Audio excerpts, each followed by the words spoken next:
Parallel rays, diverging rays and converging rays हम यहाँ पे समझाए हैं ताकि आप लोग बढ़िया से मायोपिया, जिसको हम लोग short sightedness and near sightedness भी बोलते हैं, उसको समझ पाओ, एंड हाइपरमेट्रोपिया, जिसको लॉन्ग साइटेडनेस या फिर फार साइटेडनेस भी हम लोग बोलते हैं, उसको समझ पाओ। तो सबसे पहले तीन तरह के नेचर की रेज होती है, एक होता है पैरेलल रेज, एक होता है डाइवर्जिंग रेज और एक होता है कन्वर्जिंग रेज। इसमें आपको ये समझना है कि parallel raise comes from infinity, कहां से आती है? इंफिनिटी से। इंफिनिटी का मतलब क्या होता है फिजिक्स में? बहुत दूर, दूर के वस्तुओं से जो रे जाती है उसको हम लोग बोल सकते हैं कि इंफिनिटी से आ रहा है। तो इंफिनिटी से आने वाला रे पैरेलल होता है, और पैरेलल रेज मिलती भी कहां है? इंफिनिटी पे। कहां मिलती है पैरेलल रेज? कहां मिलती है? इंफिनिटी पे। ठीक है, आप आ कहां से रहे हो? स्कूल, घर से, तो स्कूल से जाओगे भी कहां? यस, घर जाओगे। उसी तरह से parallel raise comes from infinity, बहुत दूर से। ठीक है, इंफिनिटी का मतलब समझ लेना, बहुत दूर, और फिर वो मिलेगी कहां आगे चल के? पैरेलल रेज इंफिनिटी पे।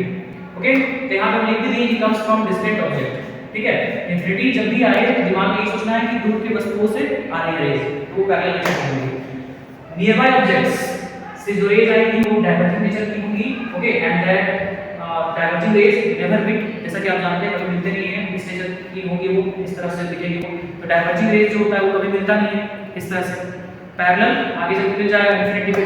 ठीक है, और एक फिर होता है कन्वर्जिंग रेज, जो आगे जाके मिल जाता है। तो कन्वर्जिंग रेज कहां से आता है? जैसे ये दूर से आ रहा था इंफिनिटी से, ये नियर बाय से आ रहा था, ये कहां से आता है?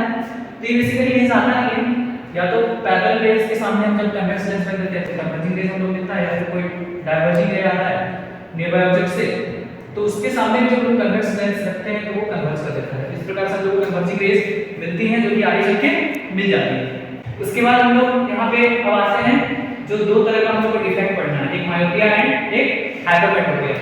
तो मायोपिया में क्या होता है? सबसे पहले आप जान लो, मायोपिया में जो पर्सन होता है वो सामने की चीजों को अच्छे से देख पाता है, ठीक है, बट दूर की चीज को देखने में उसको दिक्कत होता है।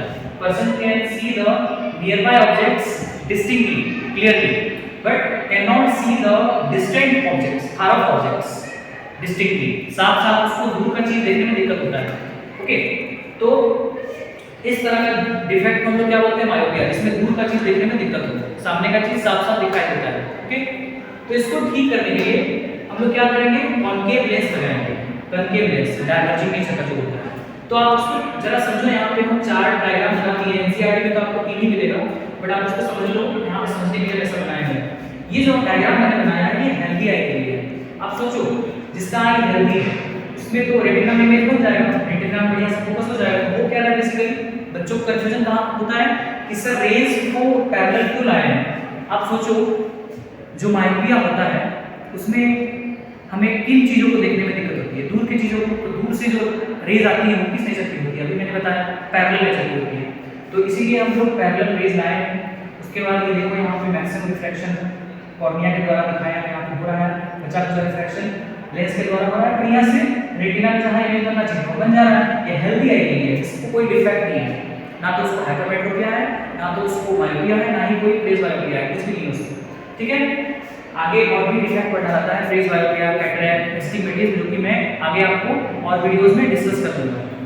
तो इसको अच्छा, यहाँ पे जिसको जो मायोपिक आई होता है, जिसको मायोपिया होता है, उसमें क्या होता है कि पैरेलल रेज आ रही है दूर के वस्तुओं से, दूर के ऑब्जेक्ट से, और वो क्या होता है? In front of the retina image बन जाता है, in front of the retina, retina के पहले ही बन जाता है। क्यों ऐसा होता है? क्योंकि जो आई का पावर है ना वो बढ़ जाता है, ठीक हो जाता है, मोटा हो जाता है, पावर बढ़ जाता है, फोकल लेंथ बढ़ जाता है। मायोपिया कैसे होता है? बिकॉज पावर आई का जो पावर है वो क्या होता है? बढ़ जाता है। ओके, और साथ ही साथ जब आई इलोंगेट हो जाता है ना, आई इलोंगेट हो जाता है, जब आई बॉल इलोंगेट होता है, इस तरह का हो जाता है, आई बॉल के इलोंगेट हो जाने की वजह से भी ये डिफेक्ट होता है। मायोपिया होने का दो कॉज है, पहला पावर जो आई है वो बढ़ जाता है, और the eyeball gets elongated, ये जो आप देख रहे हैं स्फेरिकल शेप तक है ये इलोंगेट हो गया। ठीक है, तो डिस्टेंस बढ़ गया, क्योंकि ये वाला ये डिस्टेंस बढ़ गया, तो क्या होता है? जो इमेज है वो in front of the retina बनने लगता है। तो इसको ठीक करने के लिए हमको क्या करना पड़ता है? जस्ट इसके अपोजिट नेचर का लेंस हमको लगाना पड़ता है। तो ये कन्वेक्स है, तो जस्ट इसके अपोजिट शेप का नेचर का हमको लेंस यहाँ पे लगाना पड़ रहा है, दैट इज कनकेव लेंस। ये जो कनकेव लेंस है ये किया, जो यहाँ इंफिनिटी से रेज आ रहे हैं उसको ये क्या किया, डाइवर्ज कर दिया।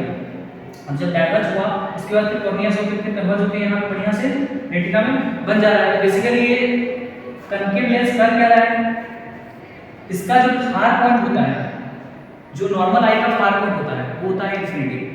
लेकिन मायोपिक आई के केस में क्या होता है, जो जिसका मायोपिक आई होता है, जो मायोपिया के पेशेंट होते हैं, जो जिनको मायोपिया होता है, उनमें क्या होता है, उनका फार पॉइंट इंफिनिटी से शिफ्ट हो जाता है किसी और पॉइंट पे, इंफिनिटी से पहले लेस देन इंफिनिटी हो जाता है उनका फार पॉइंट। जो मायोपिया है उसमें फार पॉइंट इंफिनिटी नहीं रहता है, लेस देन इंफिनिटी हो जाता है। मतलब इंफिनिटी से पहले कोई पॉइंट होता है जहां तक का ऑब्जेक्ट उसको साफ साफ दिखाई देता है। तो ये लेंस क्या करता है, ये जो कनकेव लेंस है, डाइवर्जिंग लेंस, ये आई का जो लेंस है उसको हेल्प करने के लिए आया है। उसको बोल रहा है इसको दूर का चीज दिखाई नहीं दे रहा है ना, तो दूर का चीज दिखाई नहीं दे रहा है ना, तो जहां दिखाई देगा वहां पे हम इमेज बना देंगे, तो उस रियल ऑब्जेक्ट का ये हम वर्चुअल ऑब्जेक्ट बना देता है। ठीक है, ये जो कनकेव लेंस है ये हमारे आई लेंस को बोला जैसे तुमको दूर का चीज दिखाई नहीं दे रहा है, ठीक है, तो तुमको जहां दिखाई देगा वहां पे हम इमेज बना देंगे। तो जिस पॉइंट पे दिखाई देता है वहीं पे इमेज बना देता है उस रियल ऑब्जेक्ट का एक वर्चुअल ऑब्जेक्ट, तो उसी को far point of the myopic eye बोलते हैं। ठीक है, तो far point of the myopic eye जो होता है वो लेस देन इंफिनिटी होता है। ठीक है, इंफिनिटी से कहीं इधर शिफ्ट हो जाता है, इंफिनिटी से पहले, राइट।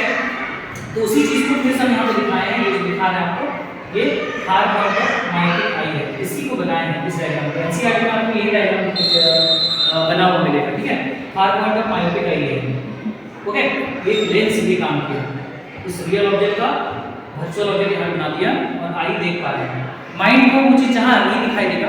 ठीक है, अब हाइपरमेट्रोपिया में क्या होता है, इसको हम लोग लॉन्ग साइटेडनेस या फिर फार साइटेडनेस भी बोलते हैं। इसमें हम लोग को दूर का चीज तो साफ साफ दिखाई देता है, पर सामने का चीज देखने में दिक्कत होता है। ठीक है, a person suffering from this defect can see the distant objects clearly but can not see the near by objects distinctly.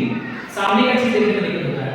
तो हम लोग को पता है कि सामने का चीज से कैसा ले आता है, डाइवर्जिंग नेचर का ले आता है, इस तरह का नियर बाय ऑब्जेक्ट्स। तो डाइवर्जिंग रेज को लाए, ये हल्दी आई की बना दी है, बढ़िया से बन गया है रेटिना में।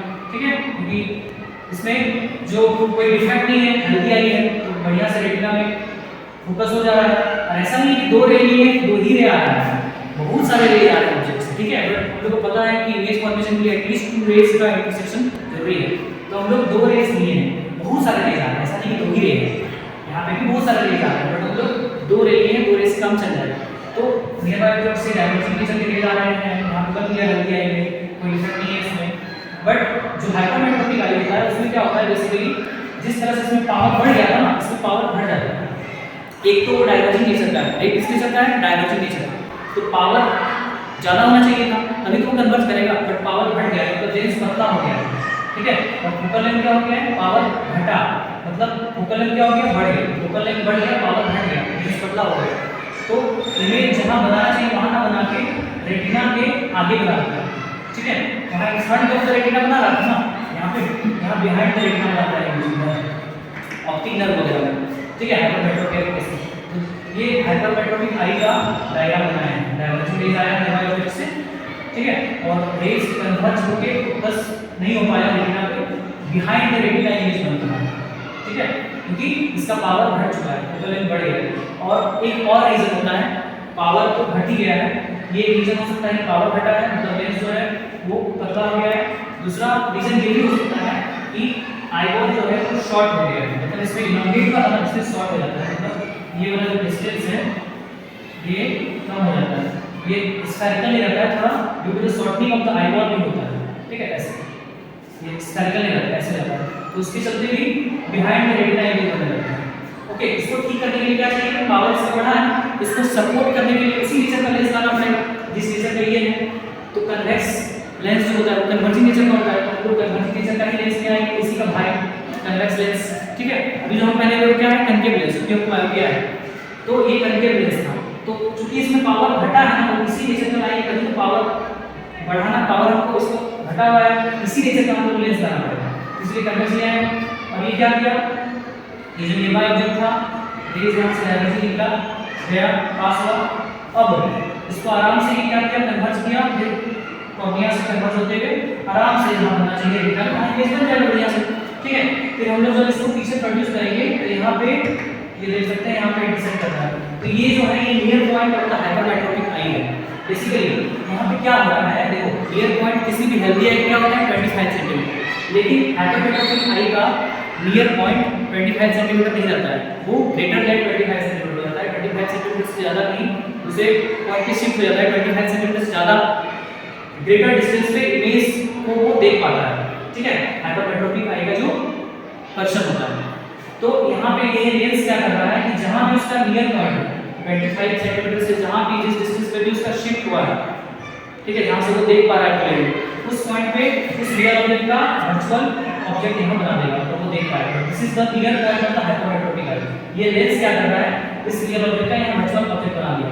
ठीक है, जब हम पीछे प्रोड्यूस कर रहे हैं यहाँ पे तो इंटरसेक्ट हो रहा है, थोड़ा ऐसा प्लेस पे हो रहा है, तो ये लेंस बस मदद किया, इसका पावर बढ़ गया ना, तो पावर को बढ़ाया, जितना चाहिए था उतना दे रहा है और इमेज बना दे रहा है, यहाँ पे वर्चुअल एक ऑब्जेक्ट बना दे रहा है। ठीक है, क्योंकि 25 सेंटीमीटर से ज़्यादा शिफ्ट हो जाता है, तो उसी चीज़ को यहाँ लगाए हैं, इसी चीज़ को यहाँ दिखाया है, जिससे this is the near point of the hypermetropic I. Okay, तो आई होप आप लोग को आइडिया और हाइपरमेट्रोपिक का जो भी आपको दिक्कत था समझने में, वो आपको क्लियर हुआ होगा, क्लैरिटी आया होगा, कॉन्सेप्ट में क्लैरिटी आया होगा। तो आपको यदि वीडियो पसंद आया तो इसको आप अपने दोस्तों तक भी शेयर करें और चैनल को सब्सक्राइब करना भी ना भूलें। Thank you.